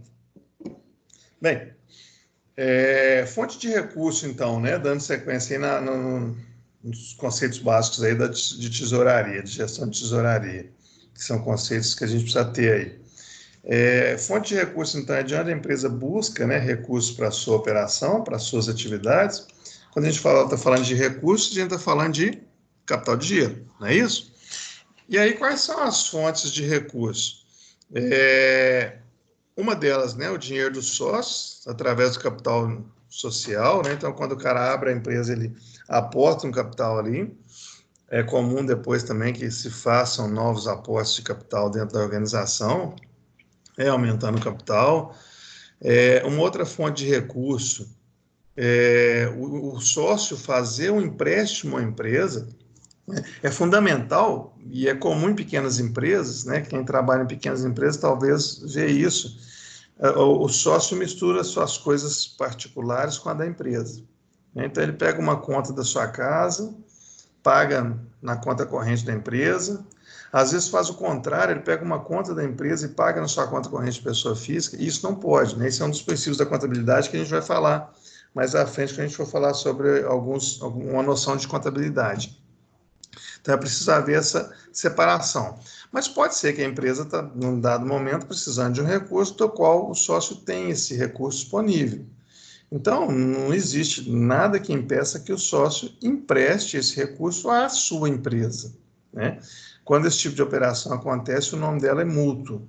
Então, faz um mútuo do sócio, né, na pessoa física ou na pessoa jurídica, né? Tem uma empresa A, ela é sócia de uma empresa B, ela empresta um recurso para a empresa B. A diferença em operações de mútuo, né, que preciso saber, é que quando existe um mútuo, né, quando existe um empréstimo do sócio na pessoa física para a empresa, pessoa jurídica, registra-se esse mútuo, né, contabilmente, e quando fizer o pagamento dá a baixa e ok. Agora, quando as empresas envolvidas, quando o sócio é uma pessoa jurídica também, então tem uma empresa A que é sócia de uma empresa B, e essa empresa A empresta um recurso para a empresa B, faz um mútuo. Quando isso acontece, obrigatoriamente tem que se recolher IOF, tem que se recolher Imposto sobre Operação Financeira. Então, quando há empréstimo de um sócio-empresa, né, a outra empresa, quando há um mútuo entre empresas, obrigatoriamente tem que ser recolhido o IOF. Quando o sócio é pessoa física, e aí ele pega 100 mil, a empresa precisa de 100 mil, ele tinha 100 mil, ele empresta esses 100 mil, ele não quer fazer aumento de capital, né? Ele quer manter o capital que ele tem lá, mas ele quer resolver um problema da empresa ali. Então, ele vai emprestar aquele dinheiro. Registra isso, então tem um mútuo do sócio fulano de tal. Oportunamente, quando a empresa tiver dinheiro, ela paga, ela devolve esse dinheiro para o sócio, né? E baixa aquele mútuo. Então, uma das fontes de recurso dentro das empresas são dinheiro do sócio, né? Uma outra fonte de recurso são empréstimos e financiamentos, né? Então, a empresa precisa, nesse momento, por exemplo, um momento complicado, né, que todas as empresas estão passando, e acho que os bancos nunca receberam tanta consulta, tanta demanda por recurso, né, por empréstimo. Financiamento nem tanto, porque eu não tenho visto no mercado as empresas se movimentarem para fazer investimento. Pode ter uma ou outra só de um nicho específico. Mas as empresas têm buscado empréstimos. Onde se busca esses empréstimos? Em operações bancárias, né, em instituições financeiras. Então, eu vou lá, pego um recurso, boto para dentro da minha empresa, para poder pagar, que a gente viu na aula passada aí, né? Normalmente, através do sistema de amortização francês, dá para pagar em X PMTs, em PMTs fixas, né, através de uma taxa de juro Y. Uma outra fonte de recurso importante dentro das organizações são os fornecedores, né, buscando prazo de pagamento mais alargado. Então, de repente, eu vendo para o meu cliente, e o mercado que eu atuo é de praxe, dá 60 dias de prazo para o cliente pagar. Então, se eu não fizer isso, eu fico fora do mercado, porque os meus concorrentes todos fazem. Então, eu também tenho que dar 60 dias de prazo para o meu cliente pagar. Aí eu vou atrás dos meus fornecedores, né, dos meus parceiros, e vou conseguir dele, então, 90 dias de prazo, né, 120 dias de prazo. Óbvio que não tem almoço grátis, né? Alguma coisa tem que ser dada em troca. Então, de repente, eu tenho 10 fornecedores que eu compro 10 mil de cada um. Mas um fornecedor conseguiria vender a metade do que eu preciso. Então, eu consolido na mão de um fornecedor 50% da minha demanda e os outros 50% eu fatio. Aí, com esse cara, eu ganho poder de negociação. Com esse cara, eu consigo alargar o prazo, né? Ou em situações específicas também. Eu estou falando assim, direto negociar um prazo mais alargado já na compra. Numa situação mais específica, eu tive um problema de caixa, e aí eu vou bater na porta lá do meu fornecedor e falar com ele que daqui pelos próximos 3 meses eu não consigo pagar, preciso que ele junte tudo para mim e divida para mim em 10 parcelas a partir do 4º mês. Né? Isso tem sido comum, esse tipo de demanda tem sido comum de apresentar às empresas. Vou ativar o mudo, se alguém quiser falar, desativa. Tem sido comum nas empresas nesse momento que nós estamos passando, pessoal. As empresas estão fechadas, né? Muitas delas estão fechadas, uma perspectiva de talvez reabrir uma parte na próxima semana, mas por enquanto as empresas estão fechadas, uma boa parte delas. Só que as empresas têm que pagar seus aluguéis, as empresas têm que pagar seus funcionários, né? O governo tem sinalizado aí através de diferimento de imposto, né? Então não vai pagar agora o FGTS, não vai recolher INSS patronal, não vai recolher PIS/COFINS. Isso ajuda a dar um fôlego para o capital de giro das empresas. Mas uma outra prática que tem sido utilizada, né, pelas empresas é ir atrás de fornecedores nesse momento e pedir prazo. Falar, olha, seus títulos que vencem agora no mês de abril e também no mês de maio, eu não consigo te pagar, porque eu estou fechado. Ou então porque eu estou aberto, mas eu estou vendendo 10% do que eu vendo. Eu não consigo, não tenho condição. Como que você me ajuda? Para o fornecedor isso é interessante, porque pensa só, se um cliente seu morre, né, não estou falando de morte, não estou falando de uma empresa deixar de existir, é um cliente a menos. Então a parceria é isso, num momento desse, e se ajudando, né? Então tem sido muito comum agora especialmente, mas não é diferente em outras épocas, né, quando a empresa tem uma necessidade. O que é diferente agora é que são todas as empresas, né? Normalmente você tem uma empresa que às vezes tem um problema, um desencaixe, não recebeu de um grande cliente, aí vai atrás do seu fornecedor, tentar negociar. Essa é uma importante fonte de recurso. E normalmente uma fonte de recurso não onerosa. Pessoal de segundo período, nós vamos estudar isso semana que vem, vamos falar sobre isso semana que vem. Mas normalmente uma fonte não onerosa, né? Uma fonte que não tem encargo financeiro. Eu consigo alargar o prazo, ganhar mais um prazo com ele sem encargo financeiro. Via de regra, isso é o que acontece. Ok?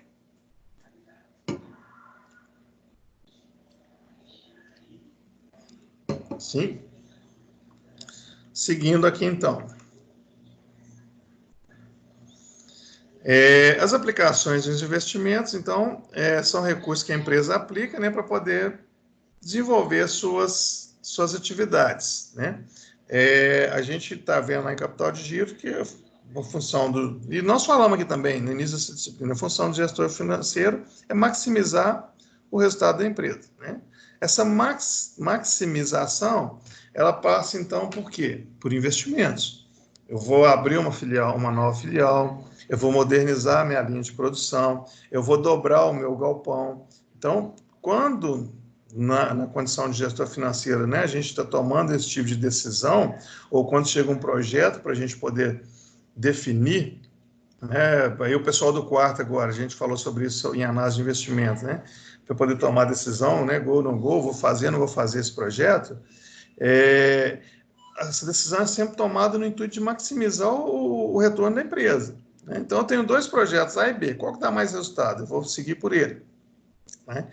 E as aplicações é um recurso, então, que eu não vou investir ele num maquinário, num veículo novo, numa filial, numa ampliação, talvez eu não tenha esse tipo de demanda, mas eu estou com esse recurso excedente ao capital de giro que eu preciso, né? E aí eu não vou deixar dinheiro parado. O dinheiro parado é perder dinheiro, porque o dinheiro desvaloriza, né? O dinheiro hoje não tem o mesmo valor, não vai ter o mesmo valor daqui a um ano. Daqui a um ano talvez até tenha, porque infelizmente a gente vai passar por uma recessão, né? Mas se a gente não tivesse uma recessão, tivesse um crescimento, obviamente teria um pouco de inflação aí também, e o nosso dinheiro perde valor. Naturalmente ele perde valor com o passar do tempo. Então, se eu fico com o dinheiro paradinho na conta corrente, eu estou deixando de gerar resultado para a empresa, estou deixando de cumprir minha função. Então, uma outra forma, né? Não vou investir porque eu não tenho necessidade nesse momento. Eu estou com a minha linha de produção adequada à minha demanda. Ok, mas o recurso está sobrando. Ele é muito além do que eu preciso para capital de giro. Eu boto esse dinheiro na aplicação financeira. Né? E aí eu vou ter resultado financeiro. Eu vou ter receita financeira que vai agregar a minha receita de prestação de serviço, a minha receita de vendas, e, consequentemente, vai maximizar o meu resultado, vai melhorar o meu resultado. Tranquilo?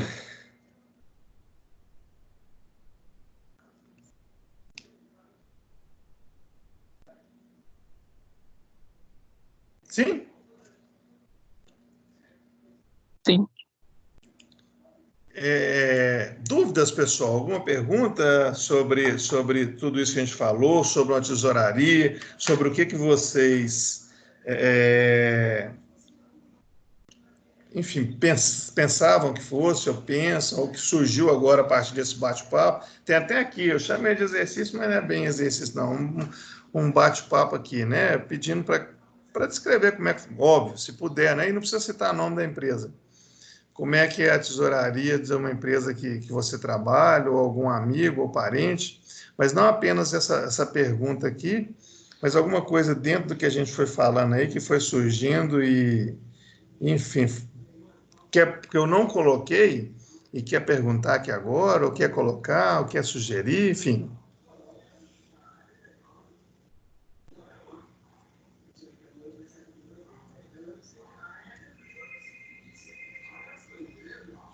Ei? Então, dúvidas nenhuma, funcionamento de uma tesouraria está tranquilo. Segregação de áreas. Eu não falei muito hoje de controles, porque depois a gente vai ter um tópico específico para falar disso, inclusive com exemplos, com sugestões de controles para que vocês possam levar para suas empresas, né? Implantar dentro das suas empresas. Aumentando, então, o nível de segurança da empresa, né? Então, por isso que eu não aprofundei. Mas tem alguma dúvida sobre isso daí ou não? Se não, alguém quer se habilita aí a descrever como é que funciona a tesouraria da empresa que trabalha? Ou algum amigo, ou algum parente, ou da sua própria empresa?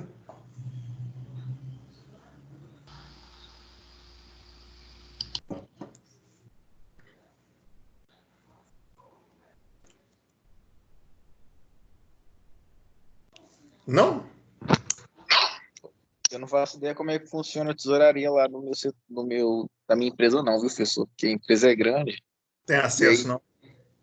não, na verdade, até tem. O prédio é liberado para ir para onde a gente quiser.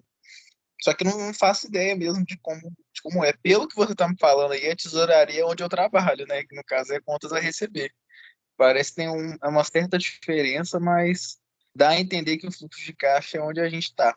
Onde eu estou, na verdade. Então, você está numa parte dela, né? Na área que cuida do contas a receber, da entrada do recurso. Isso, justamente. Bacana.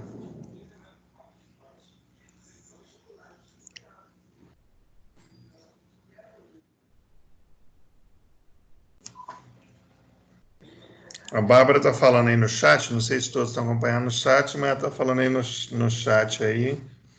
Na empresa que ela trabalha, tem 2 pessoas no contas a pagar, uma no contas a receber, eu tenho um caixa. Processos, Bárbara, lá de estão bem segregados, contas a pagar também faz inserção de documentos, de títulos a pagar no sistema, ou nós cuidamos exclusivamente do pagamento, da conciliação. Você tem um caixa aí, provavelmente é uma tesouraria, né? Cuida da parte de tesouraria voltada para a parte de espécie. Como é que é?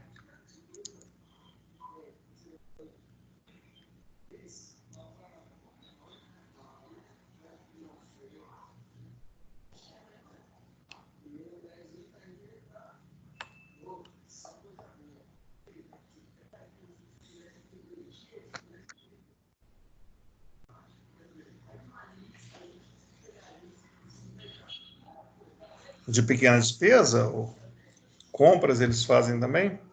Ok, deve fazer pequenas despesas, né?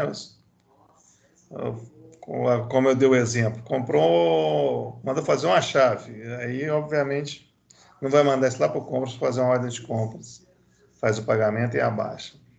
Bacana, tá bacana.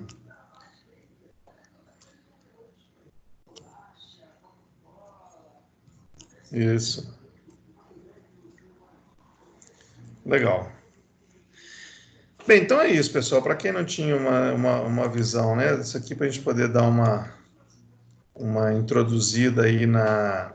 Eu vou mudar esses negocinhos que eu alterei aqui no material. Quando eu escrevi, eu botei de um jeito, mas não, isso aqui não é para mudar, não. Isso aqui era só para chamar a atenção mesmo. E aí eu vou repostar isso aqui. Se alguém tiver baixado, baixa de novo lá. Tá bom? Esse material já estava disponível para vocês lá. Se não me engano, o material também do nosso próximo encanto, que é a dinâmica de capital de giro, está disponível lá. Nós não vamos falar aqui sobre calcular índices, né, o que a gente está vendo lá em capital de giro, porque tem a disciplina. Vamos falar um pouquinho mais aqui de capital de giro para a gente dar uma introduzida, porque capital de giro nada mais é, né, que esse fluxo da tesouraria. Tá bom?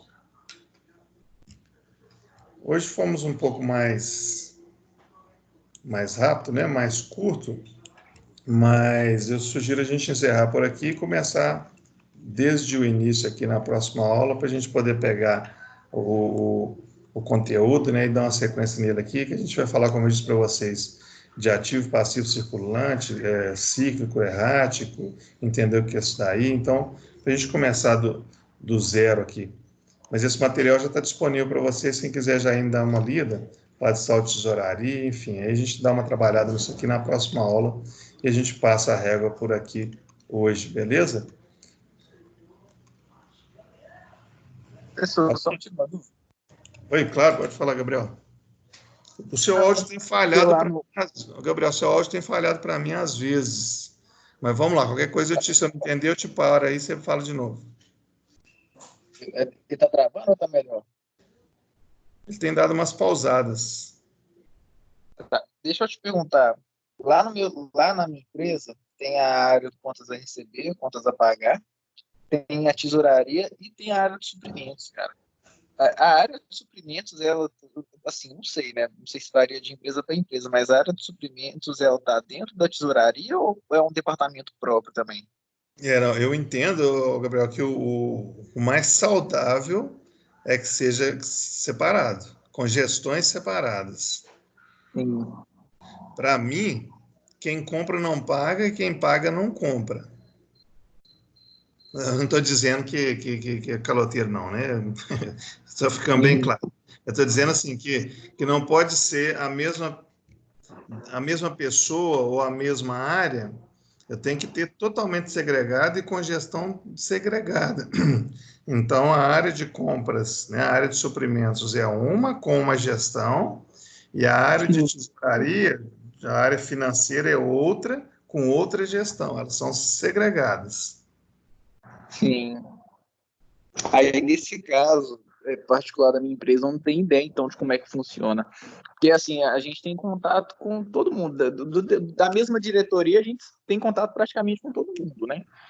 Porque a tesoura... Porque, no caso, quem negocia também com o fornecedor, às vezes é a tesouraria e às vezes é o pessoal de suprimentos. Eu fico sem saber. Entendeu? Quando é um permutante, é um fornecedor. Você fala? Negocia o quê? Negocia compra? O pessoal da tesouraria negocia compras? Não, o pessoal da tesouraria parece que negocia com permutante e o pessoal dos suprimentos, eles negociam as compras. Entendi. Mas está tudo ligado no mesmo gestor, essa área de suprimentos e a de tesouraria? Mesmo gestor não, mesmo diretor. Ah, não, sim, mas aí tem gestões separadas. Isso. Não, aí ok. Digamos que eu tenho lá, por exemplo, um diretor financeiro. Aí abaixo, então, eu tenho lá minha gestão financeira e aí eu tenho minha gestão de compras e suprimentos. São duas gestões separadas. Aí eu já tenho uma segregação. Agora, se eu tivesse um cara só, que era o gestor do compras e do financeiro, não era o melhor dos mundos, né? Não sei, de repente tem processos bem definidos para poder garantir a segurança deles, né, dos processos. Mas não seria. Mas nesse caso aí não, tá bacana então. Se são gestões separadas, por mais que estejam debaixo de um chapéu só de uma mesma diretoria, mas estão com gestores independentes.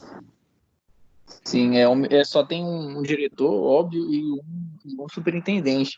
Tem alguma empresa que existe dois superintendentes na mesma finança, por exemplo? Na mesma carteira? Como é que é? Não entendi. É porque no caso lá no meu setor tem o setor jurídico, tem o setor financeiro, né? Tem o setor, qual que é o nome do outro setor? Enfim, vou dar esses dois exemplos, que o resto eu me esqueci. Pode ter dois superintendentes para o mesmo setor? Por exemplo, dois superintendentes para o mesmo setor financeiro? Não faz muito sentido, né, cara? Aquele ditado popular lá que cachorro de dois donos, ou ele morde. Opa, peraí. Aquele ditado popular, cachorro de dois donos, ou ele morre de fome, ou ele morre de tanto comer, né? Porque aí um acha que o outro já deu comida e não dá, o outro também acha que já deu, não dá, aí o bichinho fica sem comer lá. Ou então vem, acha que o outro não deu e dá, o outro vem dar e o bicho come demais e morre de tanto comer. Então, assim, eu nunca nem vi para te falar isso. E não faz muito sentido, não. Você não, não pode ter um cachorro de dois donos, né? Você tem que ter um dono específico. Então, tem um superintendente financeiro, e aí, digamos que eu tenho aí, nesse exemplo que você citou, um superintendente jurídico. São setores separados. E aí eu tenho um diretor de operações, por exemplo, que esses dois, vamos chamar de gerentes, né? Eu tenho um gerente financeiro, um gerente jurídico, aí eu tenho um diretor de operações que esses dois caras respondem para ele, mas eu tenho um gerente de operações, diretor de operações, e eu tenho dois gerentes. Mas cada setor tem um único gerente. Não vejo como uma boa. Eu nunca nem vi, para te falar a verdade. Um setor com dois gestores, masters, com a mesma posição, digamos assim. Eu posso ter, por exemplo, digamos que eu tenho um setor lá dentro da tesouraria, por exemplo, eu tenho um setor, né? A Bárbara deu um exemplo ali agora há pouco, lá da empresa dela, tem uma área de contas a receber, uma área de contas a pagar. Aí, de repente, eu tenho um coordenador de contas a receber e um coordenador de contas a pagar. Esses dois caras respondendo para o gerente financeiro. Mas são um cara em cada área separado. Dois caras na mesma área não faz muito sentido, não. Entendi, ficou claro. Deixa eu ver aqui. Aí a Bárbara está falando para a gente aí. Na minha empresa, está implantando a controladoria agora. Tem uma pessoa no fiscal que faz o lançamento das notas. No caso, não é nem quem compra, nem quem paga. É a mesma gestão, mesmo coordenador. Bárbara, normalmente, quando tem um setor fiscal, estou falando pelo que eu entendo, né, pelo que eu vejo. Quando tem um setor fiscal, esse setor está muito mais focado na questão propriamente fiscal. Então, assim, lá no laboratório tem uma área fiscal também, mas essa área não faz entrada de notas. Né? Quem faz a entrada de notas são os setores que contratam quando é serviço, são os setores que compram quando é produtos. E aí, essa área, a responsabilidade dela, essa área fiscal, primeiro, né, ela orienta quando é tomador de serviços, por exemplo, quando a gente está contratando serviço, ela vai orientar em questões fiscais, né, vai conferir se as retenções estão certas, vai orientar a área de contas a pagar, né, qual que é o valor correto, se por acaso tem que substituir uma nota porque a retenção não foi feita, vai apurar todos os impostos retidos no final do mês para poder gerar uma guia para pagar, mas ela não entra com a nota. Quem faz a entrada com a nota são quem comprou a mercadoria, quem contratou o serviço. Sim, aí, lá na minha empresa, no caso, ela é bem voltada para essa parte mesmo. Só que ela estava tendo retrabalho de depois conferir se o pessoal lançou certo no sistema, sabe? Porque como tá fazendo a parte da contabilidade toda no nosso sistema agora, aí tem que ir tudo certinho, porque antes a gente fazia na contabilidade externa. Aí ela tinha que conferir para ver se a nota foi lançada com o CFOP certo, os códigos tudo certinho. Aí agora ela já lança para ela não ter que conferir a nota antes e depois conferir certo no sistema, entendeu? Tá. Eu vou comentar, deixa eu só responder o Douglas aqui. O Douglas não tem não, cara. Tá de boa, tá tranquilo, até quarta. Mas, Bárbara, Aí o processo funciona da seguinte forma, pelo que eu estou entendendo. O comprador, né, compra a área de recebimento, seja almoxarifado, seja qual é, recebe as mercadorias. Aí, digamos que, por exemplo, tem um setor de manutenção lá, aí esse setor contrata um prestador de serviço, aí todo mundo pega essas notas e encaminha para ela, e ela que imputa essas notas no sistema. Isso, correto. E aí isso cai no contas a pagar, aquelas duas pessoas que você citou, providencia o agendamento e o pagamento. E aí você diz o seguinte, que tem uma coordenadora para esses setores aí, para essas pessoas. Eu não vejo muito problema não, tá? Porque essa menina não compra, pelo que eu entendo. Não sei se é menina ou se é menino também, né? Essa pessoa, melhor dizendo, não compra, essa do fiscal. Então, Não, ela não compra. você acaba tendo... Porque qual que é o legal? Quando a gente falar de controle, eu vou voltar nesse ponto, né? Mas o que é o ideal para poder ir amarrando os processos e ter mais segurança?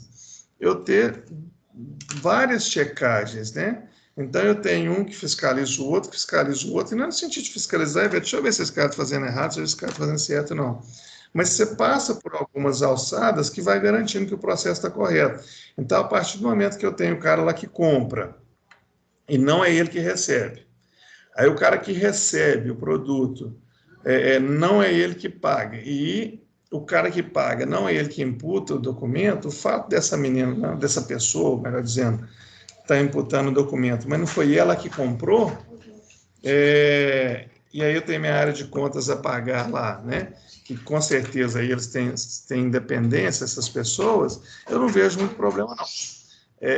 Eu não estou falando da sua empresa, eu vou só pegar o seu exemplo e falar de um processo. O risco que existe de um processo desse é se eventualmente existir... esqueci a palavra que falar, mas enfim, se essas pessoas estiverem juntas, tiveram bolado um processo juntas, aí isso aí é difícil de qualquer... como é que é a palavra, só quando se junta para poder fazer um negócio? Eu entendi o que você falou, porque na verdade a gente trabalha todo mundo na mesma sala. São 6 pessoas, a coordenadora, as duas do... 5 agora. A coordenadora, as duas do contas a pagar, uma do contas a receber e essa do fiscal. Aí já aconteceu, tipo, de uma explicar para a outra lá, tipo, lança essa nota fiscal hoje, que eu preciso pagar ela agora, não sei o que, aí acontece às vezes. Mas o que eu quero dizer é o seguinte, quando se junta, né, dois querendo fazer o negócio errado, aí é complicado. Por mais que os processos estejam bem definidos, é complicado. Então, por exemplo, se existir um bem bolado entre o comprador e o cara que recebe, por exemplo, eles podem montar um esquema lá que fica difícil de ser identificado pelos controles, mesmo estando segregados. Então, eu quero dizer assim, que mesmo assim é complicado. Mas, a partir do momento que você tem essa segregação, igual você falou aí, eu vejo que está bem desenhado. Né? Se não é ela que compra, se não é ela que recebe, essa pessoa está junto com quem paga, na verdade, ela é mais um braço do setor da tesouraria. Sim. Exclusivo para poder fazer a entrada das notas, mas ela não compra nada, essa pessoa. Então, assim, mitiga, né, a possibilidade de algo mal feito intencionalmente, né? Porque o erro pode acontecer. Ok, uma coisa é erro, a outra é fraude. Mas me parece bacana o processo lá, pelo que você disse. Sim.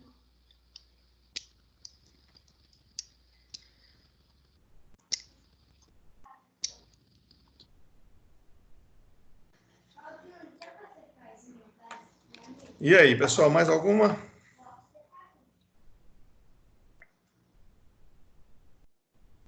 Não.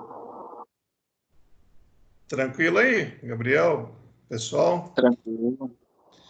Então, semana que vem a gente se encontra aí, né, para dar sequência à nossa prosa. O Douglas até já foi, eu esqueci. Deixa eu ver. A Cristiana está aí, né, Cristiana? Depois você fala para o pessoal lá da sua turma também. E a Bárbara depois fala também, com os que não estão aqui, né? Obviamente. Quarta-feira a gente vai estar tratando de um tema novo, obviamente, mas não é isso não. Aqui quarta-feira também eu passo as instruções para vocês da atividade avaliativa. né? Vocês vão estar, durante a próxima semana, vão estar também outros professores falando sobre isso. A gente teve uma reunião um pouco antes da aula com o diretor da unidade, e se a gente estivesse tendo aula fisicamente, semana que vem era semana de prova, né? Nós não estamos, mas a gente vai ter atividade, não na semana que vem. Tá? Então, na semana que vem, eu vou falar para vocês como que vai ser a atividade avaliativa que vai corresponder à avaliação oficial 1. Então, eu conto com o máximo aí de pessoas possíveis, a avaliação não é semana que vem, tá? Só deixa claro isso para eles. Ô, Cristiano, se você é do quarto, né? Se você puder falar com a sua turma e a Bárbara falar com a turma aí nos grupos de zap de vocês, então, que a gente vai ter uma atividade avaliativa que vai corresponder à avaliação oficial 1. Isso vale para essa disciplina, vale para a disciplina de capital de giro, o pessoal que está comigo na quinta, vale para todas as disciplinas, todos os professores, semana que vem vai estar falando isso com vocês. Semana que vem eu trago mais detalhes, porque a reunião foi agora há pouco, a reunião foi de 6 às 7, a gente já tinha aula às 7h30. Mas semana que vem eu trago mais detalhes para vocês, então, o pessoal puder estar presente aí para a gente falar sobre isso também, além do conteúdo. Tá bom? E boa noite a todos aí, bom descanso, bom feriado, né? Quem não está em casa vai ficar, então, aí na sexta, quem ainda está firme nos seus trabalhos lá. E vai ser uma Páscoa diferente, mas vamos, quem sabe, ter dias melhores já a partir da próxima semana, né? Começa a melhorar essa situação toda que a gente está vivendo. Valeu, professor. Boa noite. Valeu, boa noite.